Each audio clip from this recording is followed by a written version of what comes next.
pessoal, boa tarde. Pelo menos aqui é tarde. Eu tô aqui a pedido de vocês. Há um tempo atrás eu fiz no Instagram uma enquete perguntando um tema que vocês gostariam que eu trouxesse para ser discutido. Perguntei se vocês gostariam de me ver fazendo vídeos. Então vocês disseram que sim. E cá estou eu, com a minha xicrinha de chá para bater um papo com vocês. O tema que vocês escolheram foi autoestima. E eu fiquei muito feliz, porque eu gosto desse tema. E tenho visto uma demanda, assim, grande em relação a ela. Não só no meu atendimento clínico, como com amigos, familiares. Eu vejo o quanto a autoestima das pessoas ela tem afetado o comportamento, o dia a dia, as escolhas. Ela norteia todas as nossas ações e isso é muito interessante da gente pensar. Que existe aí, talvez, uma necessidade de mudança que a gente nunca parou para pensar. Nossa, eu preciso mudar toda uma estrutura de autoestima, de autoimagem. Às vezes a gente precisa realmente rever aí as nossas feridas da nossa infância, as coisas que aconteceram conosco, nossas experiências, a forma como a gente lida com aquilo e a forma como a gente se vê perante isso.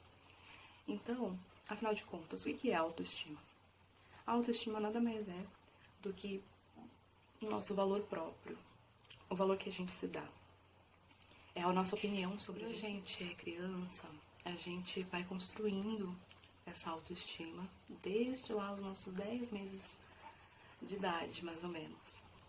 E por que isso? Porque a partir do momento que a gente começa a construir a nossa autoimagem, a gente começa a perceber que somos além dos nossos pais, somos um ser individual, e isso se dá aos 10 meses de idade, mais ou menos, a gente começa a atribuir, eles começam a atribuir algumas características pra gente. Então é aquela coisa que o bebê, os pais vão falar com ele, fazer brincadeirinhas, olha o pezinho. Ai, você tem a orelhinha do vô, você tem o narizinho da mãe. Enfim, mais pra frente um pouco, isso vai ganhando um peso, seja ele positivo ou ele negativo. Então, será que esse narizinho batata, será que isso é bacana? Será que a minha família valoriza as minhas características físicas? Eu tenho a pele muito branquinha? Será que isso é valorizado por eles? E por que é tão importante? O que a família valoriza? Porque é isso que eu vou internalizar. É a forma como eu vou pensar. A criança, ela acaba tendo o olhar daqueles que cuidam. O olhar dos pais, dos avós, daquelas pessoas que são muito importantes para eles. Eu falo pais, mas podem ser outras pessoas na família. Pode ser só a mãe, pode ser só o pai. Mas existe um peso nesse olhar. Então, a partir do momento que a criança começa a ver que, opa, ter a orelhinha assim ou ter o narizinho assado não é tão legal. Ai, é feio, é ruim, é um defeito.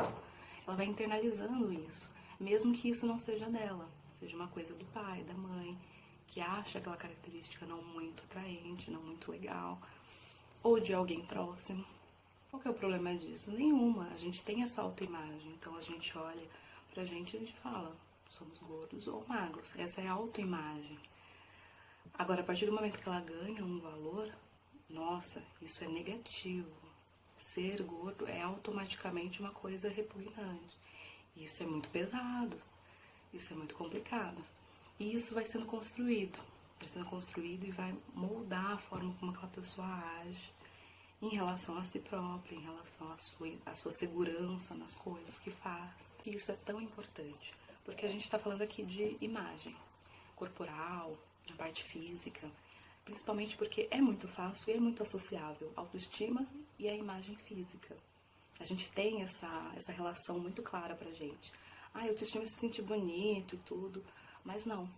A autoestima também é isso, mas a autoestima vai além, ela vai para coisas interiores. A gente vai falar agora um pouquinho sobre os rótulos, inclusive. Porque é nessa fase da infância que a gente começa a ser rotulado muitas vezes por algum comportamento, por alguma dificuldade, por várias coisas, vários fatores. E a gente começa a internalizá-los também. E isso vai afetar diretamente a nossa autoestima no futuro e no presente momento em que a criança vai se deparar com aquela situação. Então, é naquele momento que ela vai ser a pessoa com dificuldade na escola, né? As frases que a gente ouve os pais falarem muitas vezes ele é um problema na escola, ele é bagunceiro, ele é arteiro, é impossível, é uma criança, enfim, com diversas dificuldades, com diversas características, que podem até ter um fundo de verdade, mas que existe um peso em dizer que aquela pessoa é assim, que aquele indivíduo é assim, porque é uma criança, a gente esquece que é uma pessoa, é um indivíduo que vai crescer, que vai estar se desenvolvendo para ser uma pessoa que vai pensar por ela própria, que vai tomar suas decisões e ter a sua vida. Às vezes os pais, a família esquecem um pouco disso. Então, é nesse momento que a gente fala, olha, ao invés de eu dizer que essa criança ela é assim, e ponto, porque essa questão de ser dá margem pra gente pensar, nossa, ela nunca vai ser diferente, ela não pode mudar. Então, de tá trazendo assim pra criança, olha, você está com dificuldade. Isso não te define, mas vamos ver se a gente encontra uma solução. Então, você está com dificuldade em matemática, não significa que você é um problema nessa área, ou vai carregar um problema assim. Vamos focar na solução. Você está sendo bagunceiro. Por quê? Será que você não sabe como fazer? Será que você precisa de ajuda? Porque aquilo pode definir a pessoa de tal maneira que ela fica presa àquele rótulo. E pode ser um rótulo bom ou pode ser um rótulo negativo. Então também tem aquela imagem da pessoa boazinha. Ah, essa criança ela é boazinha. A partir do momento que ela cometeu um erro, ela vai se sentir extremamente culpada. Porque, poxa vida, eu sou boazinha, eu não posso ser outra coisa. Mas você então está dizendo que essa pessoa ela vai construir essa autoestima até que idade mais ou menos?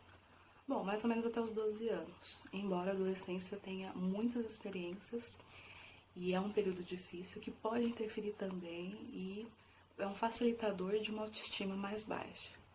A gente sabe que as experiências que se passam na adolescência, muitas vezes de uma forma muito intensa, podem com certeza interferir. Então, a construção dessa autoestima geralmente vai até mais ou menos os 12 anos de idade e depois ela tende-se a instabilizar. Embora a adolescência seja o período de desestabilizar tudo. Então, tudo bem, ela construiu a autoestima, tem os 12 anos, tudo, e foi uma autoestima baixa. Essa pessoa ela vai ficar com essa autoestima para sempre? Não, ela provavelmente vai ficar presa por um tempo nessa baixa autoestima e depois ela vai começar a ver que tem um problema ali, porque a autoestima vai gerar muitos outros problemas. Ela pode ter uma autoimagem negativa, ela pode ter uma autoeficácia, uma ideia de que ela não é capaz de realizar. Então, por exemplo, eu me sinto com uma autoeficácia muito baixa em relação a desenhar, porque eu desenho muito mal.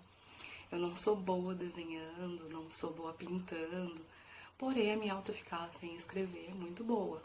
Ok, isso compensa e é bacana e eu tenho as minhas qualidades.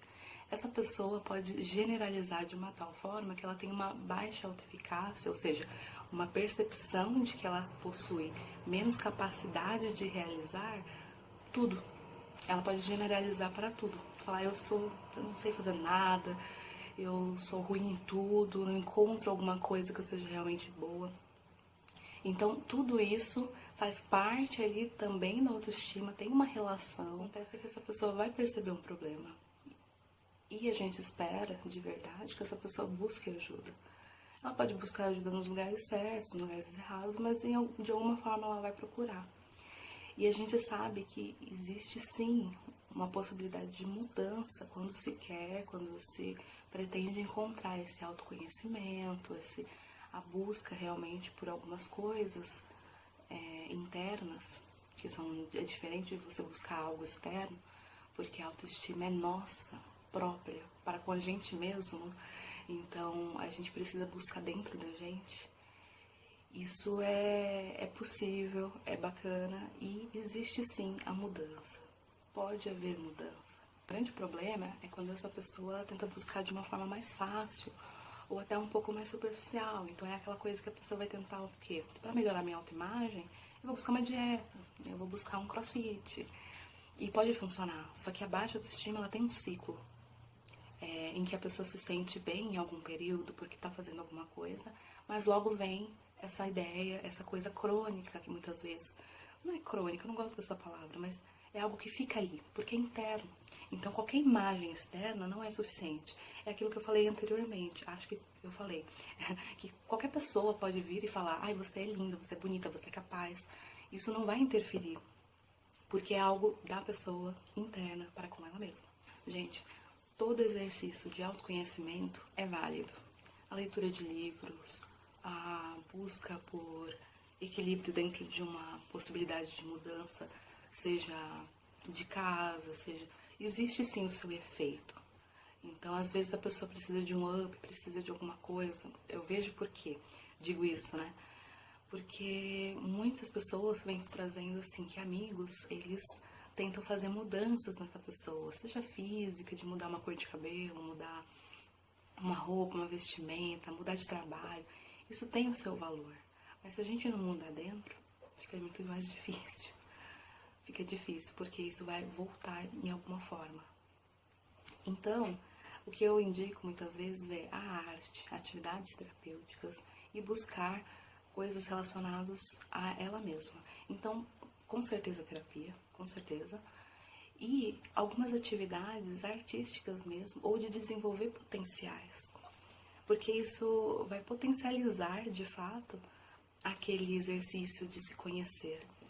Por quê? A gente nasce muitas vezes com várias habilidades, com vários potenciais, enfim, características bacanas e únicas nossas, que a gente tem como desenvolver. A gente existe até em algum momento o rastejar para ir de encontro, né, desse exercício. Então, por exemplo, o pintar, o desenhar, muitas crianças possuem uma habilidade excepcional.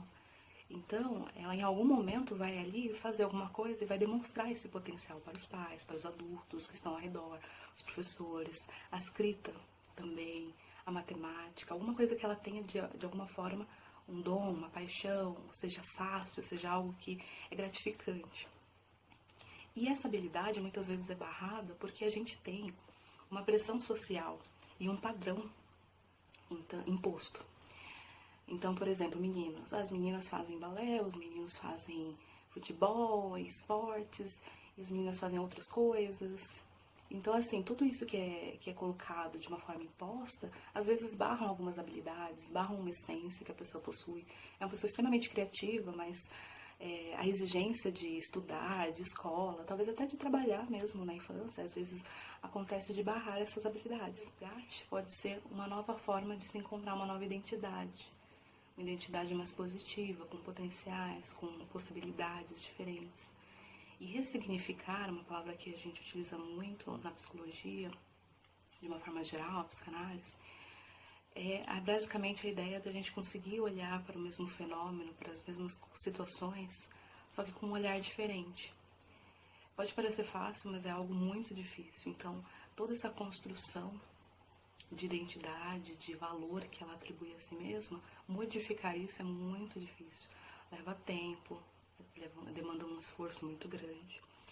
Mas a necessidade dessa infância, de alguma forma ferida, a gente chama de infância ferida, é uma possibilidade para a gente estar conseguindo caminhar nessa